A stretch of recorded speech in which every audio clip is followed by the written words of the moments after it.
And they strip prisoners naked and put them in between these two things and then turn the electricity on. And the prisoner screams and his body is burnt. Not killed, they're not killed, but they usually suffer so much that they don't survive afterwards. The sort of beloved of liberal feminists says, we came, we saw, he died, ha ha ha ha. We've discussed Afghanistan, Iran, Iraq, Syria, Libya, empire in that entire thing. There's so many questions which come up to my head based on your answer. They bomb all these countries at will. No one is there to stop them. The US needs it for the time being, but it may not forever. There's probably, I think, two things which I think are weakening the American ability to continue extending. The one is China's obvious economic progress. The center of the world market has, for the first time since capitalism developed in Europe and industrialized itself, shifted to Asia. And China is the center of that world market. Are we both rolling? Both are rolling. 3, 2, 1. Hi, good day, and welcome to another episode of Unapologetic. I'm your host, Ashfaq Karim, and I'm very honored today to be speaking to Tariq Ali in your home. Tariq, welcome to the show. Thank you very much. I was just chatting to Tariq before we actually started, and he was keen to know what we're going to be speaking about. And I mean, we're going to be speaking about, just for all of you, about US imperialism, especially with regards to Trump's behavior in the last few months. But I started off by telling him that I believe he's written at least 44 books. And there's been about as many, if not more, US, I wouldn't call minor, major adventures in your lifetime. So just to start off, you are someone who's well regarded as you know, a big writer, a big intellectual, big thinker for the global left. Is your affinity to leftism because you care about socialist ideals, or do you think it comes about more because of a reaction and reflex as someone born in the global south and now living in London, in what you've seen by US imperialism and what it's done to the world? I became a socialist very early on in my life. I grew up in Pakistan. I didn't leave the country till I was 20. My parents were both radical. The milieu I moved in of poets and trade union leaders and peasant leaders was very radical.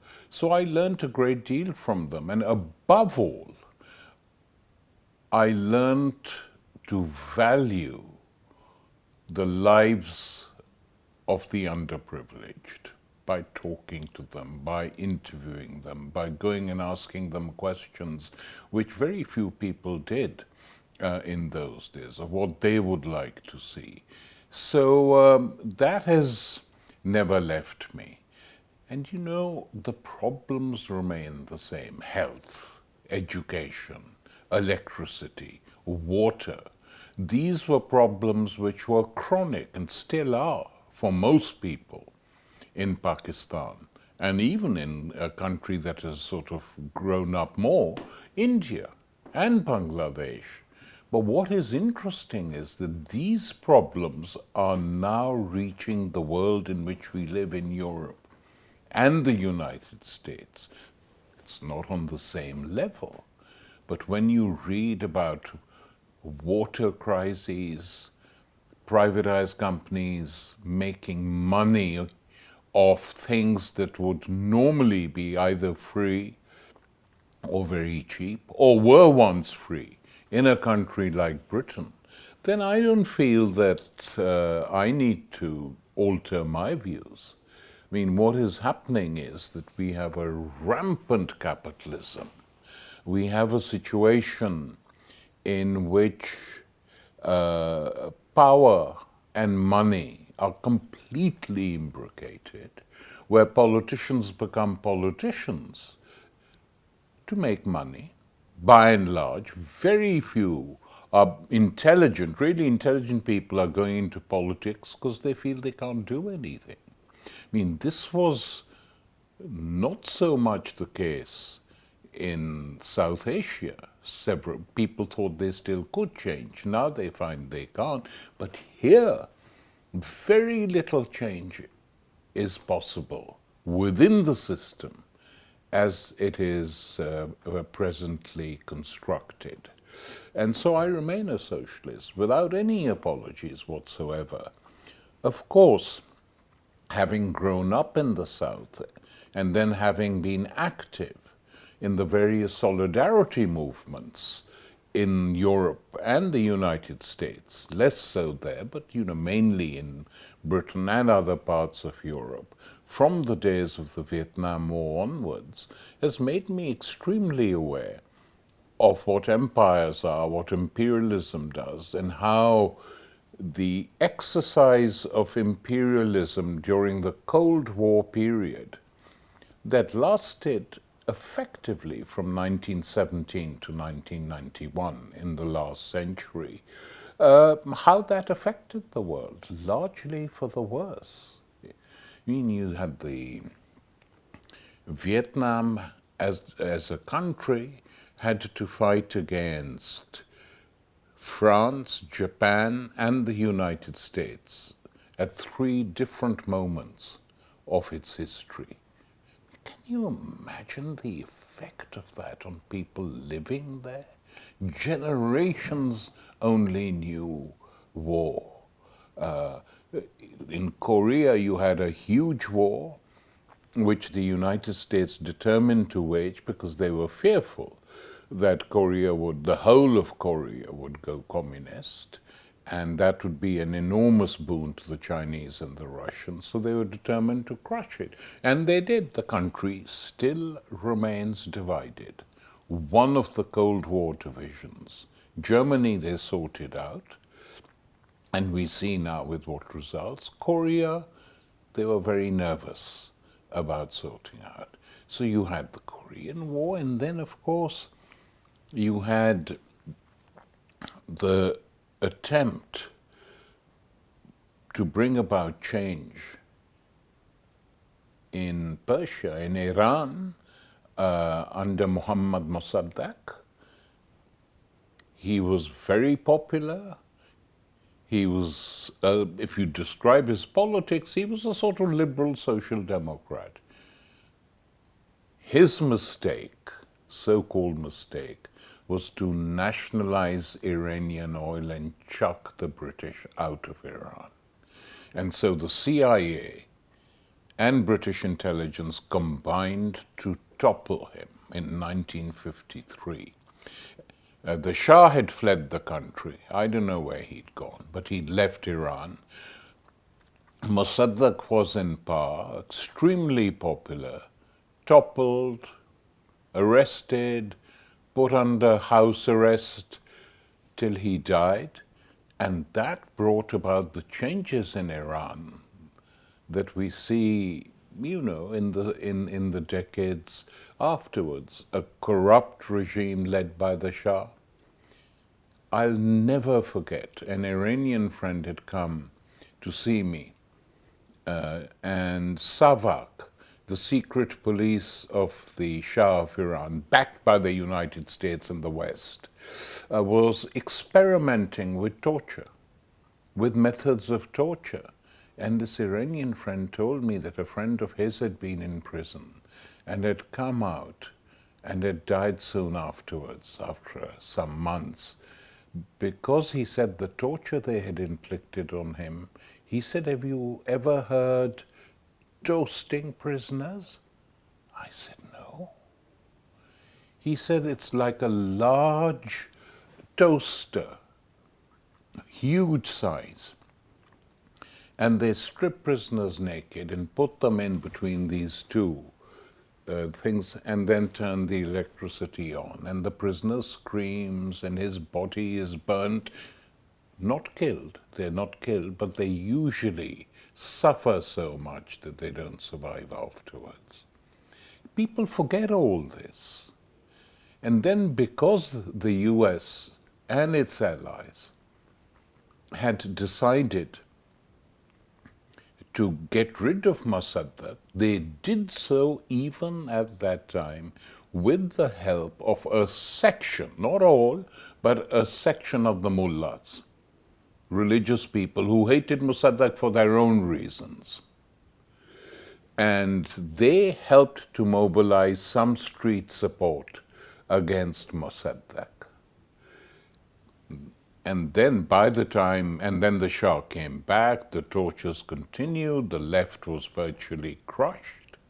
The Tudeh party, the left party in Iran, was crushed and then gave up.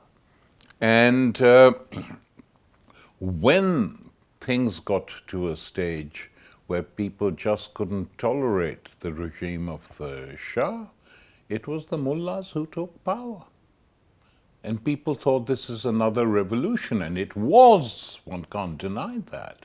But it was a revolution with very different aims from those of Mossadegh in Iran, or from other revolutions, nationalist revolutions that had taken place in different ways in the Middle East, in Egypt, for instance, in 1956, when Nasser took power, after that in Syria, after that in Iraq.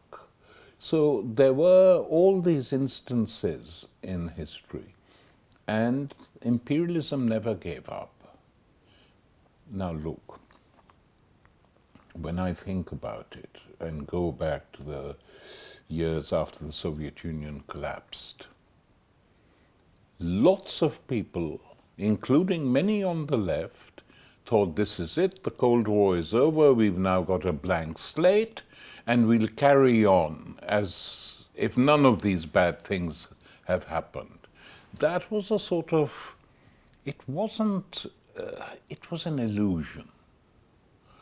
Because the Soviet Union collapsed and China went in its own unique way, didn't mean that imperialism had ceased to exist.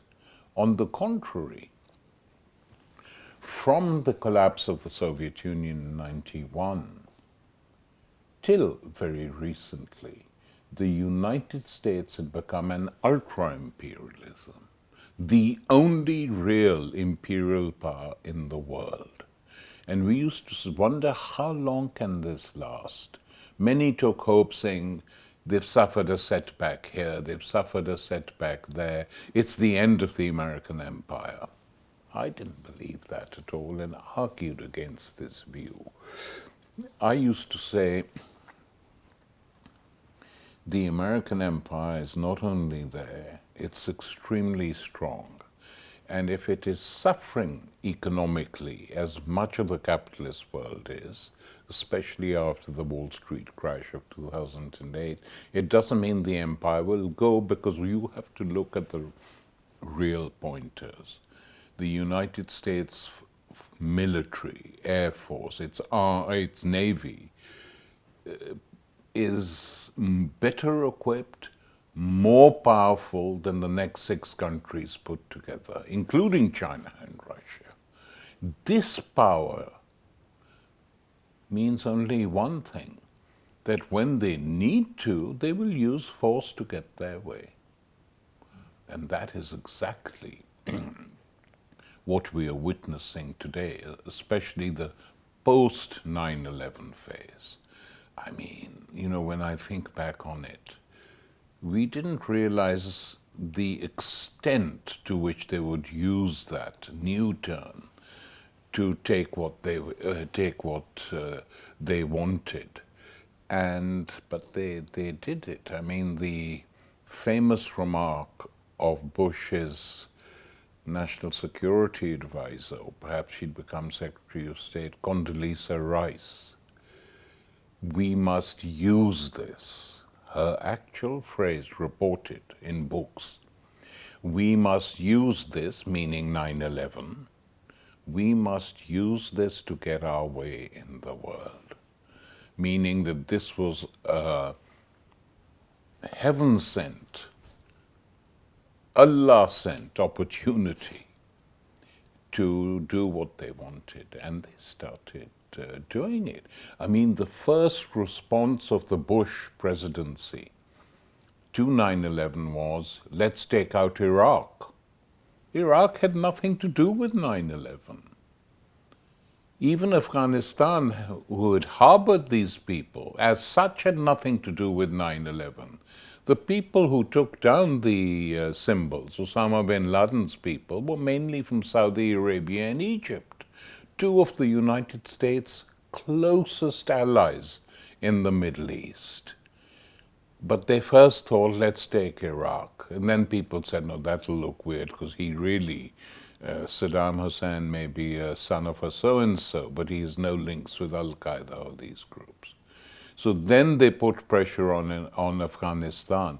And Afghanistan, the reply the Taliban government gave to them was actually, according to the law, perfectly reasonable. He said, yeah, we will hand them over to you, Osama and these people, but please let us see some proof. We won't just take your word for it. Well, you know, that was enough. They didn't talk to them anymore. They invaded the country and took it, and the Pakistani ISI and the Pakistan army that had actually helped to put the Taliban into power in Afghanistan said to the Taliban, be intelligent, don't fight back. If necessary, shave your beards and cross the border. Don't make the mistake of fighting back. Let them occupy it. Well, that tactic, whether we like it or not, worked. They occupied it. They removed the Taliban government. They occupied it for a decade or more. And what happened? Nothing happened. Did Afghanistan change? No. Were the people of Afghanistan educated? No. Instead, a tiny, small Afghan elite collaborated with them, made money, built huge houses while Kabul was becoming like a large slum. And then, when they couldn't do any more, when they realized that there are people there, still didn't want them in there because they'd done nothing for the people at all, they had to leave. And they left. They ran away. And then once again people began to say, this is the end of the empire. And I used to argue, do not be foolish. It's not the end of the empire. Effectively, what has happened is they don't want to waste any more money fighting a war in Afghanistan, which is getting them nowhere. And so that is that is how the American empire has carried on. Now, one thing I think we have to see, has the empire changed in any fundamental way? I mean, not surface changes, not cosmetic changes, but has it changed in any fundamental way? And my answer is no. My answer is that there was a small hiatus after the collapse of the Soviet Union, when Bush the First was promising a peace dividend, and people said maybe at long last we'll have peace. But in fact, the Cold War, they wanted to make use of it to crush any remnant from that world. The early Russian leaders agreed, Gorbachev and Yeltsin. Putin said, okay, enough, no more. And we're not going to let you build NATO bases close to our country, and did what he did. Unfortunate, reckless, but he did it. But still, the only effect that has had, which is not unimportant, is to divide the Europeans and the United States a bit. Because the United States till now had thought our interests are paramount, it doesn't matter. Trump is different only in the sense that what he says and does is done in public. He doesn't care. Think what you want. Yeah, you hate me. What did he say to Zoran Mamdani when he was elected mayor of New York? A journalist asked Zoran, a Yes. few weeks ago you were calling President Trump a fascist. So Mamdani naturally was a bit nonplussed. And Trump said, admit it, you said it. I called you a religious fundamentalist, so in return you called me a fascist. In fact, he said, "You still think I'm a fascist?" And he said, "Yes, he does. Yeah. Still, not just past, yeah." Yeah. So he said, let's go. I mean, you know, it's a weird thing. He is a strange president, but the reason he's hated by some liberals is because he tells the truth. He says, we are the most powerful nation in the world. Our interests are paramount. We don't care that much about Europe. We never did, but we never said it. But we gave you money in the shape of arms. We built your armaments. We built your armies. We have bases in Britain, in Germany, in the former Yugoslavia, and everywhere. And now you have to spend some more money on our arms industry. Why should we all get it free? And they complain. And then he does something else, is he says, you know, the United States needs to strengthen its security around its own country. So we're going to take Greenland and Canada possibly. And there's shock horror. I remember I was in Canada giving a talk in the weeks that this happened. I said, why are you guys so shocked? He does it to the world I come from and identify with non-stop. That's fine, is it? It's fine to occupy Iraq and massacre nearly 1 million people and create 5 million orphans. That's fine. And then divide Iraq into tiny bits, take your oil companies there. It's fine to take Libya and lynch Gaddafi in public, so that Hillary Clinton, the sort of beloved of liberal feminists, says, we came, we saw, he died, ha ha ha ha. And then you divide Syria up between Turkey and Israel. That's all fine, I said, except for tiny minorities who don't like it. But for the majority of the people, that's accepted. The minute he says we're going to take over white countries like Canada and Greenland, which is a joke anyway, people get really worked up. I'm not in favor of them taking over any countries, including Greenland and Canada. I don't want that. But come on, there's a limit to double standards. Then we have a situation today where the genocide carried out by Israel against the Palestinians, in an attempt to do what they have wanted to do from the very beginning, from 1948 onwards, the dream and aspiration of all Israeli leaders, all, not just the right, was that one day we will have Eretz Israel, the Israel of the biblical times, so-called, that we are going to take it all. And they have done quite well. You know, wars, massacres, crushing intifadas, and this last business is done in front of everyone. You have a live stream genocide taking place every single day. Most people, to be totally fair, don't like it. Doesn't matter what their politics are. They don't like it. The far right is indifferent because they're sort of completely covered in this filth of Islamophobia. But by and large, people are unhappy in country after country. A majority of people don't want it.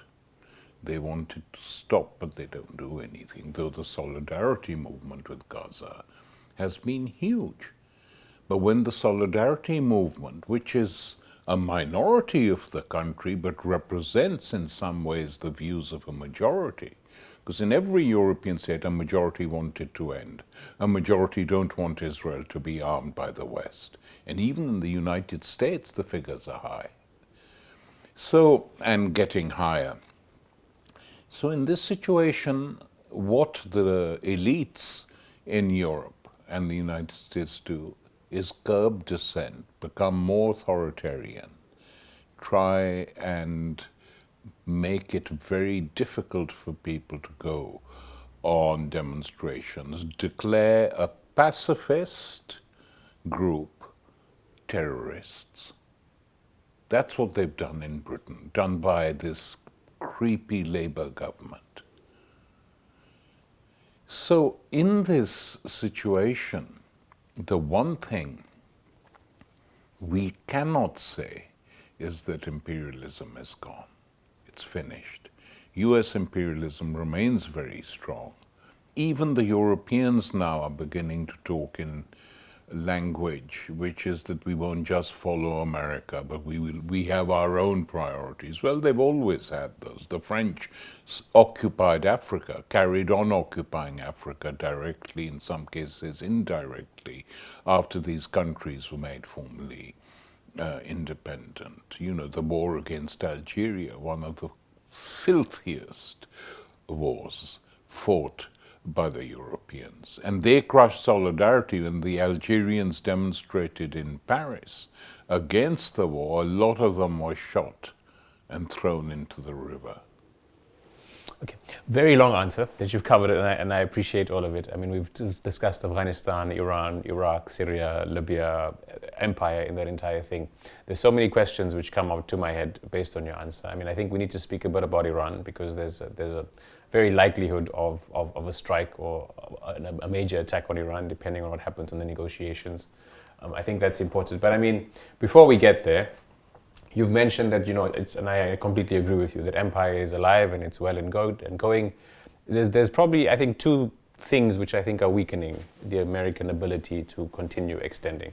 The one is China's obvious economic progress and entrenchment and trade deals with other nations. And nations are now seeing China increasingly, especially in the last 3 years, probably accelerated because of Trump and the genocide and a few other things, as a partner that we can maybe start working with, you know, with less fear over what the US is doing, because the US is becoming this entity that isn't actually, you know, you can't cooperate with it anymore. Before you could cooperate with it, even though it was advantageous to the USA, you could cooperate with it, but now it's so transactional that maybe we can cooperate with the Chinese. And the other is, I just think it's the agency of people globally, but specifically in the global south. Even when we are occupied, even in Iraq, even in Syria, where there was a brutal war for 14 years, even in, you know, even in Iran, where, you know, there's been a brutal theocratic dictatorship, military dictatorship essentially, previously followed by the Shah. Even in Afghanistan, just the technology and people's agency to want to make their lives better is giving nation building some sort of you know, agency, despite the autocrats and the imperial actions. I mean, so, and I think this is a global phenomenon. You see it in, you know, random small countries and bigger countries. How do you see this interplay working to kind of weaken or, you know, put a dent in the current US imperial actions? Or do you think it's going to be able to continue? And how is it going to impact US's imperialism in the future? Well, what we have to stress is that what has shaken the United States more than Islam or terrorist attacks on their own country has been the rise of China. They were not expecting it to happen so quickly. And the pace of the transformation that is taking place in China is actually quite astonishing. The cities they're building, the social infrastructure that is being created in that country via capitalism. I mean, it's a weird situation because the Chinese Communist Party, which made the revolution of 1949, and the army which it created in 1949 to sustain that revolution and the Chinese state, is still there. To what extent is it changing ideologically? It is changing. We don't know to what extent. We have seen sudden changes and fights in the leadership and all that. But what is undeniable is that they have made huge advances. And in fact, I used to say, and I still say it, that one of the big changes that has taken place in the world in this century is the transformation of China and the fact that China has become the equivalent in some ways of what Britain used to be in the 19th century.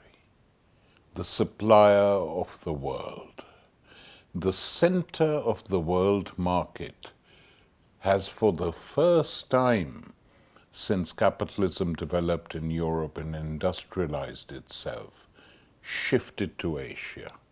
And China is the center of that world market. And that, of course, has had a huge impact on China itself, but also on the countries around it. Now, before that, if you look at Asia, after the Second World War, they rebuilt Japan. They didn't do what they had done partially in Europe. They let the emperor, who had signed off on Pearl Harbor and making war on the United States, they let him in power. Why? It's not a secret. Because they said that he is a force for stability, and otherwise the communists and socialists will take over the country. Who knows whether they would have or not? They would have become more powerful had this base and stronghold of conservatism, that is the Japanese monarchy, been removed and the emperor tried for war crimes and hung like the Germans were. That would have shaken up Japan, and so they decided not to do it. And so they've kept Japan. Japan is the most advanced country, one of the more advanced countries, which is totally under the United States sway. US presidents can determine who's the prime minister and who's not the prime minister, whether it's Trump or Obama. One does it quietly, the other does it loudly. But that is what they've done. But how long will this continue? I don't know. It's difficult to predict with certainty. But there is enormous pressure on the Americans from the Japanese elite to permit Japan to have their own nuclear weapons. You'd have thought that a country, the only country against whom nuclear weapons have been used, would say, whatever else, this is not a weapon we're ever going to use. But no. History is forgotten. New situations assert themselves. The Japanese look and they see China is a nuclear power, India is a nuclear power, North Korea is a nuclear power. Why should we be left out? So there is that pressure, and Japan has been moving rightwards. But whether they'll actually get a leadership which tells the US to get out, leave Japan alone, take their troops, take their bases out of Japan, abandon Okinawa, where they are hated. The Japanese people on Okinawa Island, where there's the big US base, hate them because they have privileges as US soldiers in Japan. So nothing much. China's sort of huge advance has of course had an impact on Japan, but not in any positive sense. They collaborate with the US to see how can we end that. Where China has been very strong is in other parts of Asia, Malaysia, Singapore, Pakistan, and to a limited extent, I would say even India and certainly Russia. So these are this is the constellation that the Chinese have. Well, with the Vietnamese, their relations have been bad for various reasons, but now they're picking up again. So the US watches this, and there is a section of the American imperial elite which says, and Trump has sometimes articulated that, oh, well, let China deal with that world. Of course, they mustn't be allowed to touch Japan or Australia, and we'll take this world. But this world includes the Middle East, the world's richest place still for energy. And what the Chinese have done on Israel has not been strong. They've attacked it, but what they could have done, which would have had a huge impact had they done so, is broken off diplomatic and trade relations. They didn't even do that, which means that they see their interests still, not as much as they used to, as largely economic. As long as we're allowed to do what we want in economic terms. And when the US tried to impose tariffs on China, China imposed them back. You know, we know who won that particular conflict. So they will defend their economy and the advances that have been made, but whether they are even keen to operate as a nuclear big power outside their immediate zone of influence, by which I mean Taiwan, obviously, is very difficult to say at the moment, though the news from last week that they have said that they are seizing all investments in Israel. Well, many people would have been shocked to hear that they had and were carrying on investing. But that is the first sign of some shift taking place to assert a different set of values from those of the United States. The Chinese will not want any clash with the United States. The United States, even the most rabid elements in the empire, know that a frontal clash with the Chinese would be crazy, because Chinese nuclear technology and its army has developed so much that, you know, in any nuclear conflict, the US cities wouldn't be safe. Everyone knows that. So I don't think it's going to go down that way. The Chinese would never ever provoke a war like that.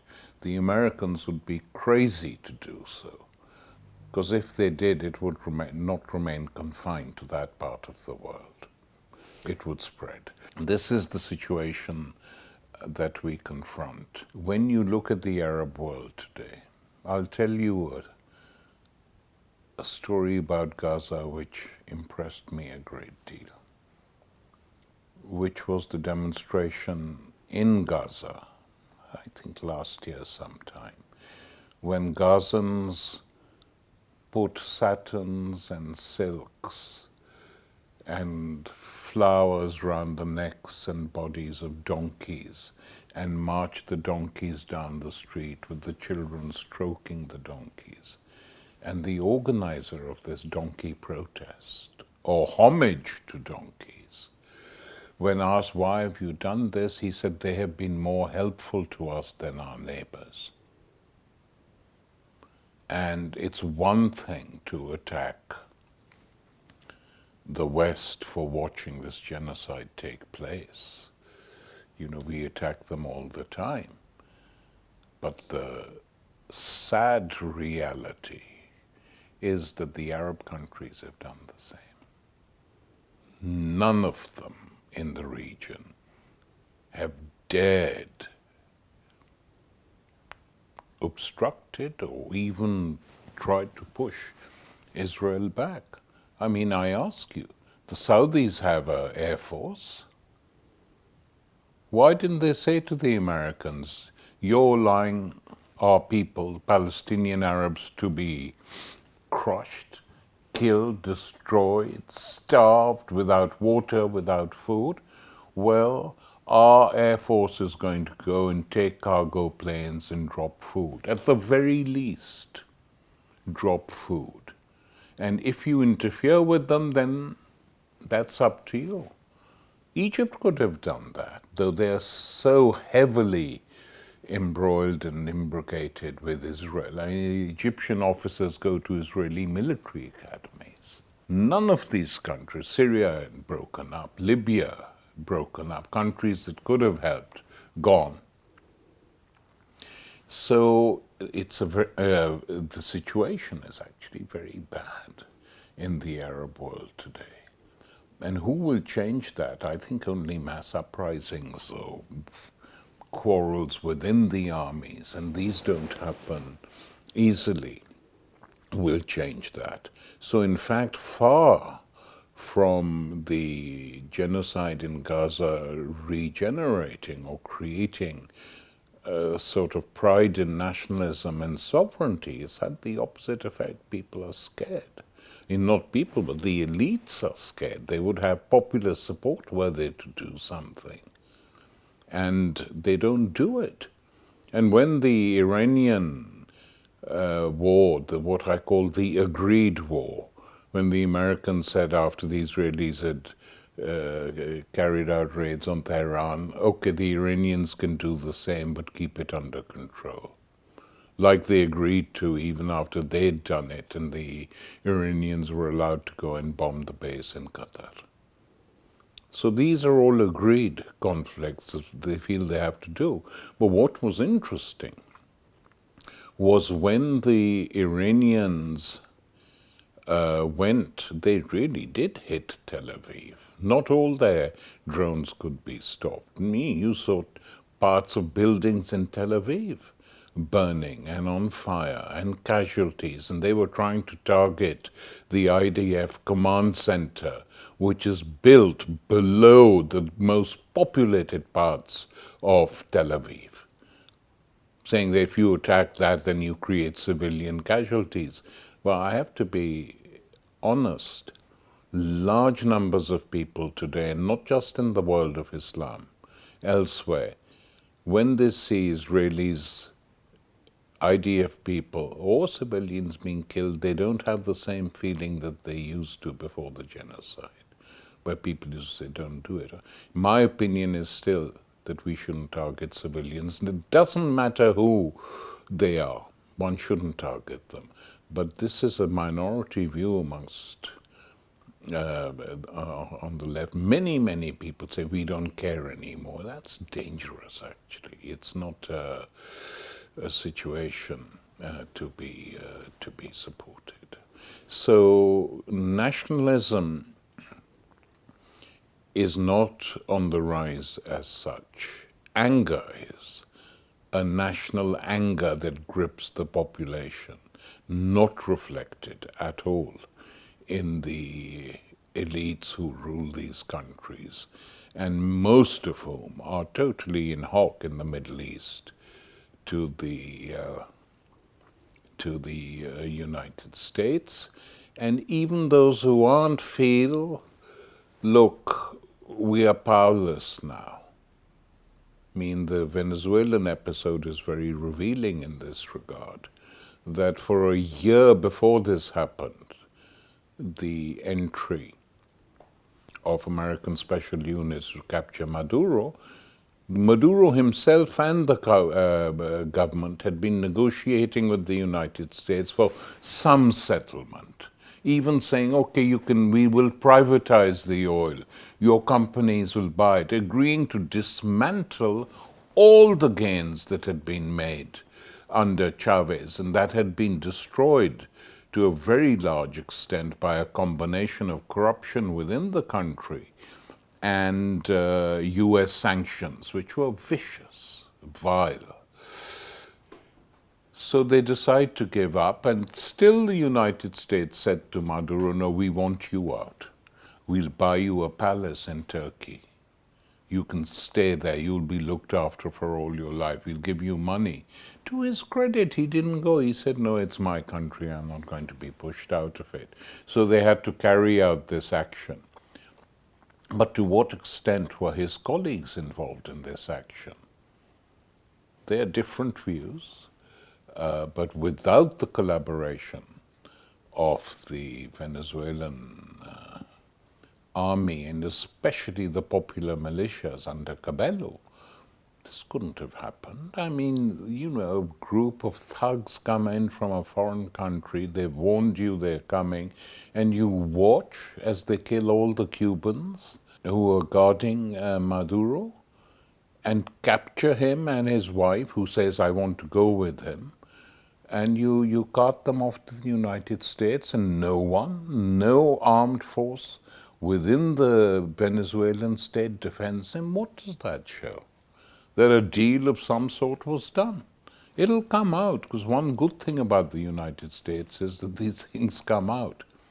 You know, whether it's Epstein or whether it's something else, they come out. They have a way of coming out, so we will find out the truth.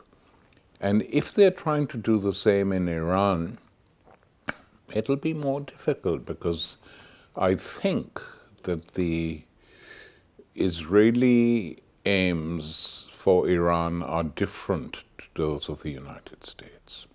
That's my reading of the situation. I may be wrong. The Israelis want to break up Iran.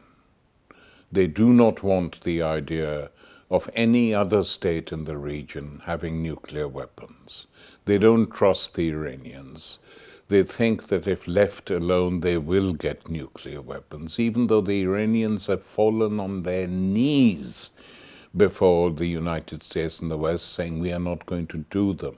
The inspectors were allowed, who used to go back and report on Iranian military installations back to the Israelis and the United States. That's what most of these inspectors did. But the Iranians are not going to do that if they make a deal. And the United States has refused to do deals. I mean, Obama was talking about it, then Trump came and ended it.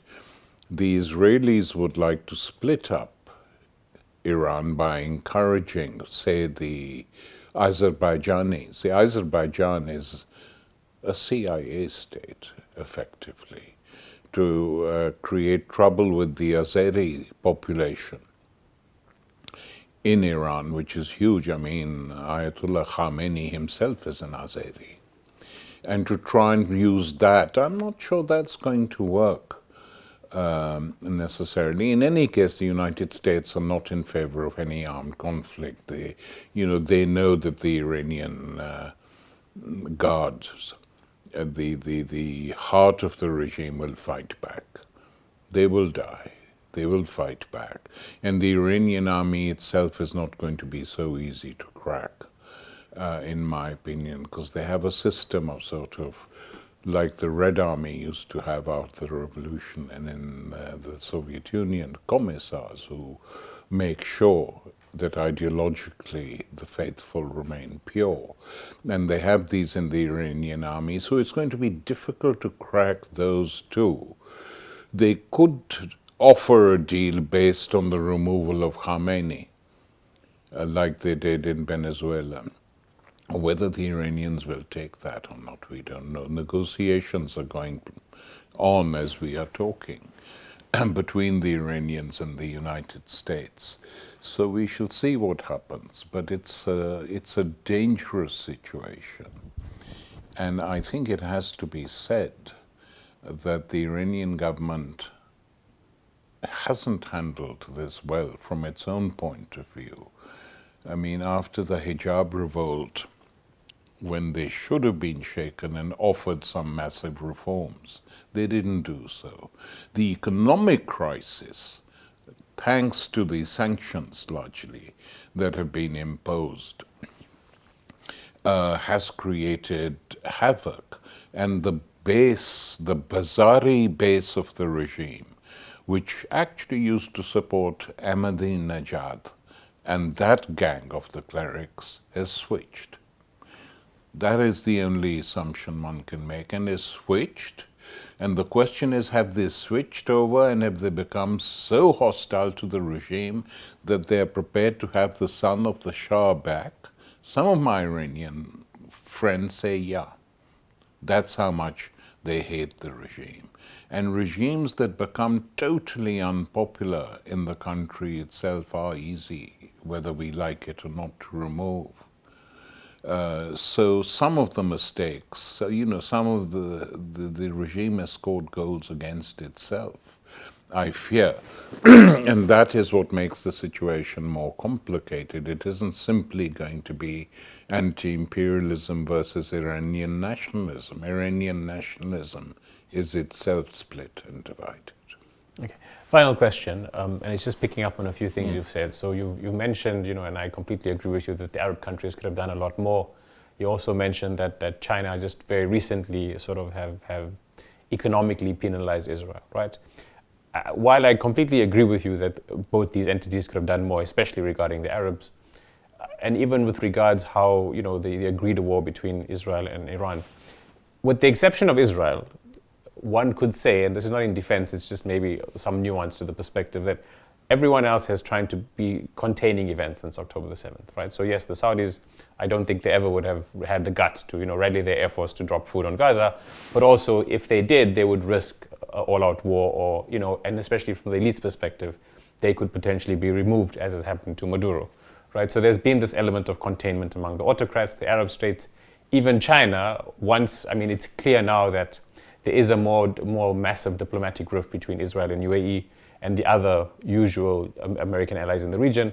They will now say, yes, let's slap some economic penalties on Israel so that they can kind of flex to these other Arab nations that, we can be a source of that. So there's this element of containment.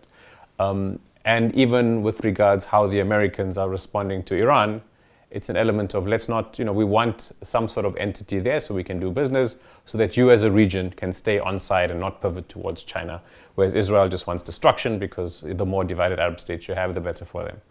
How do you see that playing out? I think the Arab regimes could have done something had they not been so completely locked in with the United States. To say to the world and even appeal to the American people, say, look, we don't want to war, we don't want to extend the war, but we want to make sure that medicines and food is reaching our Palestinian brothers and sisters and mothers and children. And we are going to do that. So if you want to escalate the war, but this never occurs to them because they're so used to making deals behind the scenes with the United States that the thought of appealing, I know that the Senate and House of Representatives are completely in hock to Israel. Literally in some cases, the Israelis in AIPAC directly in India pay them money. It's registered. This is the money they're getting from AIPAC. But even that is beginning to change in the US. That's why I stress this, that these incredibly courageous young people, both Jews and non-Jews and others, are confronting representatives and senators and saying, tell us why you take money from Israel. How much is AIPAC giving you? Unheard of. I don't want to exaggerate it, but it is significant that this is happening. And in this situation, any Arab leader worth his salt, which they aren't, would appeal to the American people openly and in public, saying, this is what we're going to do. They haven't been able to do that, which shows their extreme weakness. The strongest weapon the Arab countries possess is Qatar has Al Jazeera, and despite many attempts, they have not allowed that to be closed. And the advantage of that is that you see different images. The words are careful. They're not too provocative, but the images are very different. So the Arab world knows what is going on very clearly. There's no doubt about that.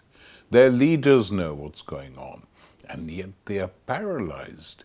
And this gives an enormous feeling of power and strength to the United States, who back Israel not for any moral reasons, but because Israel is the only country, it's a white settler state, they can trust it against the Arabs. The Americans are annoyed sometimes with Netanyahu and his bunch of fascists who are running the country now, but they need it. They need it as an entity in a region which is oil rich. And even the oil they would be prepared to, grant a lot of autonomy over, though they haven't in the case of Iraq and now Syria. But here you have a strange interrelationship.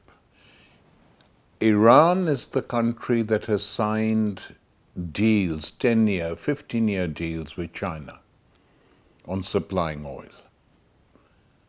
So the Americans are irritated by this, the American elites. They say, well, we won't deny China oil, but the permission must come through us. They want to be the people who decide where Iranian oil will be sold, like they're doing with Venezuela now.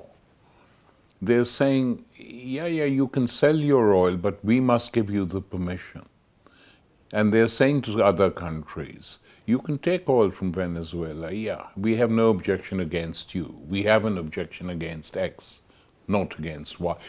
So that is one reason, one important reason why they want to get Iran and keep the other Arab states under control. I mean, if you want to see it at its most blatant, I would say that what we are witnessing in the Arab world is a process of recolonization.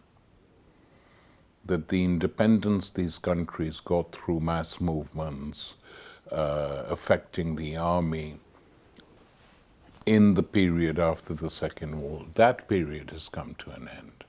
We are now witnessing a process of recolonization, helped very largely by using Israel as an imperialist relay. They are the ones who carry out the filthiest actions. They are the ones who go and kill people, kill leaders of movements. They are the ones who bombed Lebanon. It's the only place where they were defeated as well by Hezbollah.